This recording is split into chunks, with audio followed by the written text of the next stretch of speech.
Hey there, fellow soil enthusiasts. Today I'm diving into something that's been keeping me up at night, and honestly, it might just change everything you thought you knew about feeding your garden.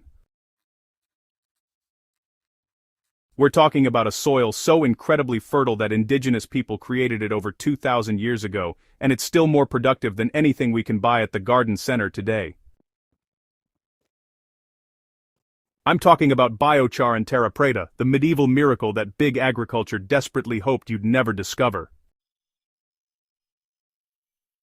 Let me paint you a picture. The Amazon rainforest sits on some of the worst soil on the planet. Seriously, strip away that lush canopy, and you're left with nutrient-poor clay that couldn't grow a decent tomato to save its life. Yet archaeologists discovered massive patches of incredibly dark, fertile soil scattered throughout the Amazon, some plots spanning several acres. The locals call it terra preta, which literally means black earth in Portuguese. Here's where it gets wild. This soil was created by pre-Columbian civilizations between 450 BCE and 950 CE. We're talking about soil that's anywhere from 1,000 to 2,500 years old, and it's still significantly more fertile than the surrounding rainforest soil.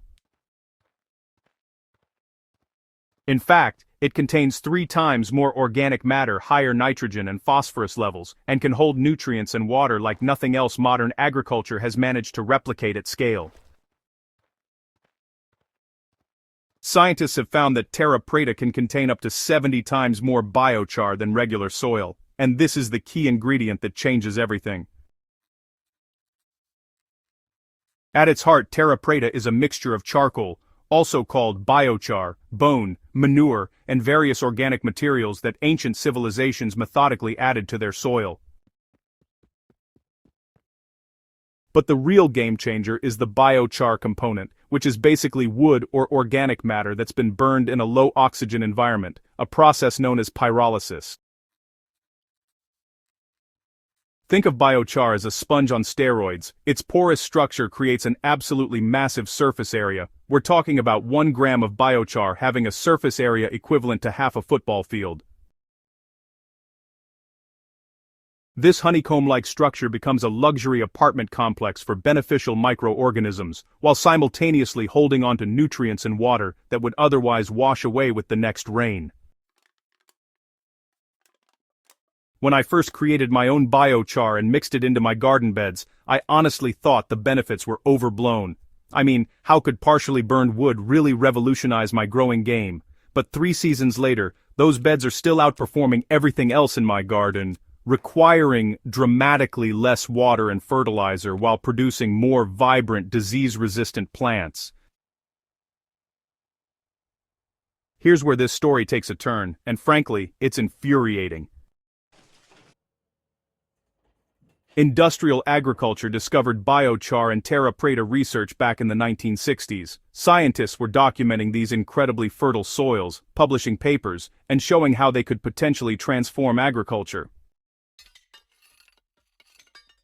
And then suddenly, the research went quiet, funding dried up, publications stopped, the silence was deafening. Why would anyone bury such promising research? Follow the money, my friends. The global fertilizer industry is worth over $200 billion annually. Chemical companies have built empires on the premise that soil is basically an inert medium that requires constant chemical inputs. Nitrogen, phosphorus, potassium, repeat every season, forever. But terra preta threatened this entire model. Here was proof that soil could be transformed into a self-sustaining, permanently fertile growing medium. Sure, it required initial work and knowledge, but once established, it dramatically reduced or eliminated the need for synthetic fertilizers. For corporations selling those fertilizers, this wasn't innovation, it was an existential threat to their business model. The agricultural industry pushed hard into the green revolution, promoting hybrid seeds, synthetic fertilizers, and chemical pest control. Meanwhile, traditional soil-building techniques like biochar creation got labeled as primitive, inefficient, or simply ignored in agricultural education. Even today, Most conventional farming programs barely mention biochar despite decades of research confirming its benefits. Let me get into the science for a minute because understanding this will completely change how you think about soil health. When you create biochar through pyrolysis, you're essentially creating pure carbon structures that are incredibly stable. We're talking about carbon that can remain in your soil for hundreds or even thousands of years, as Terra Preta proves. This stable carbon does several remarkable things simultaneously. First, it provides that massive surface area I mentioned, creating habitat for beneficial bacteria, fungi, and other microorganisms. These microbes colonize the biochar, forming complex communities that help break down organic matter, fix nitrogen, suppress diseases, and make nutrients available to plants. Second, biochar's porous structure holds water phenomenally well. In my own garden, beds amended with biochar need watering about 40% less frequently than unamended beds, even during our brutal summer heat. For those of you dealing with drought conditions or water restrictions, this alone is worth the price of admission. Third, and this is crucial, biochar holds onto nutrients through a process called cation exchange. Basically, it prevents valuable nutrients from washing through your soil and into the groundwater. Instead, those nutrients stay available in your root zone where your plants can actually use them.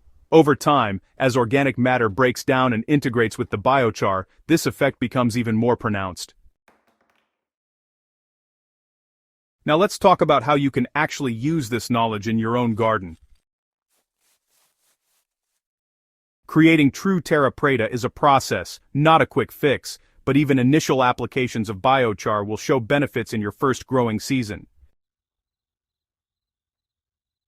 You know, you can purchase biochar, but honestly, it's pretty simple to make your own if you're comfortable with fire management. The key is burning wood or other organic materials in a low-oxygen environment. I use a simple barrel method, just punch holes near the bottom of a metal barrel for limited airflow, fill it with hardwood scraps or untreated wood waste, light it up, and once it's burning well, I partially seal the top to restrict oxygen.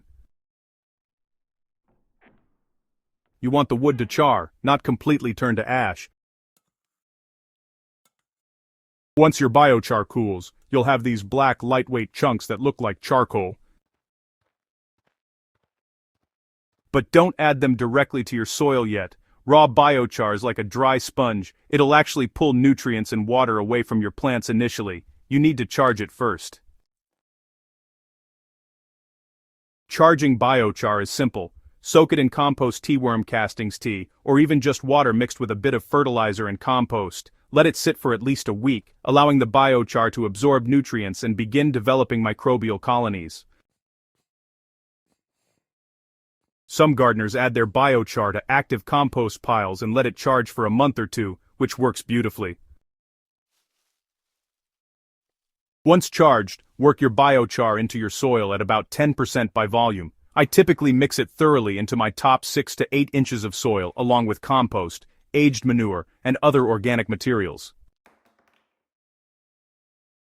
This mimics the layered approach of traditional Terra Preta creation. I'm not going to promise miracles overnight, but the benefits are real and, they really do compound over time. In my first season using biochar amended beds, I noticed plants seemed more vigorous and, honestly, required less frequent watering.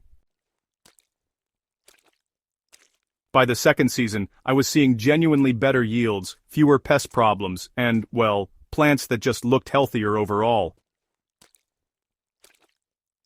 By year 3, those beds have become my absolute best performers. The soil structure has improved dramatically, staying loose and friable even after heavy rains. Earthworm populations have exploded, and here's the kicker, I'm using about half the compost and fertilizer I used to add, because the soil is actually holding and cycling nutrients efficiently now.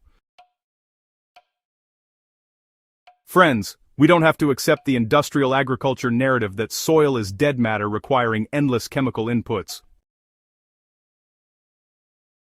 Our ancestors knew better, and the proof is literally still growing in the Amazon rainforest after 2,000 years. Biochar and terra preta represent a return to working with nature's processes rather than against them. If this article opened your eyes to the potential of biochar and terra preta, do me a favor, subscribe to Grow with Soil and share this with your gardening friends. The more of us who understand and implement these techniques, the harder it becomes for big agriculture to keep these solutions buried. Let's build better soil together, one garden at a time. Your plants, your wallet, and the planet will thank you.